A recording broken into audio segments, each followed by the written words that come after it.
Hi, I'm Steve Schwartzapfel. If you or a loved one is suffering from cerebral palsy, we can help. Please call us at 1-800-966-4999. Let me explain what cerebral palsy is. Cerebral palsy occurs when there is insufficient oxygen or physical trauma to a child's brain. It is a common example of a birth injury that can be caused when medical personnel are not vigilant during the birthing process. How cerebral palsy could affect your child? As follows. Cerebral palsy is brain damage. It affects the nerves that control the body's muscles. Depending on the location and severity of the damage to the brain, complications could include impaired gross motor skills. That's the movement of the arms and legs, such as walking. Impaired fine motor skills, grasping and manipulating objects. Muscle spasms. Difficulty with speech, mental retardation, and sometimes complete lack of muscle control. Cerebral palsy cannot be cured.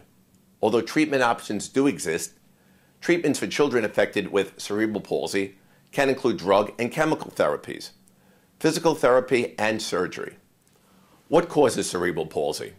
During a birth, the treating doctor is required to monitor the progress of labor and the status of a fetus in a timely and vigilant fashion through frequent vaginal examinations and electronic fetal heart monitoring, either abdominally or internally. For example, a lack of progress in labor or an abnormal fetal heart rate should be recognized as fetal distress and preventative measures should be taken. The delivery team must also monitor the infant's position. If the baby is improperly positioned during delivery, the treating physician must be ready to take immediate action, possibly ordering a C-section to be performed. Delays in action can lead to complications like cerebral palsy. Often, people ask if medication can be the cause of cerebral palsy. Any medications utilized during the birthing process must also be correctly administered to prevent injuries to the fetus. Overdoses of certain drugs can affect breathing in the mother, which affects fetal oxygen supplies. The treating physician must ensure that the fetus receives enough oxygen and maintains proper blood pH levels during birth.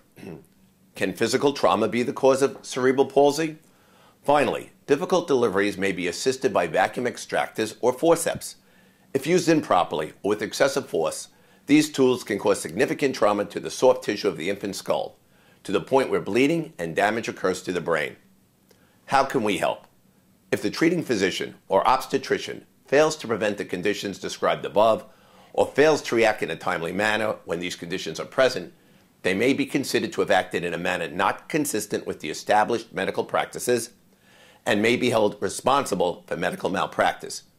If you believe your child's cerebral palsy is a result of medical malpractice during birth, our New York-based team of experienced malpractice attorneys can help. Please call us at 1-800-966-4999 or visit our website, www.fightingforyou.com.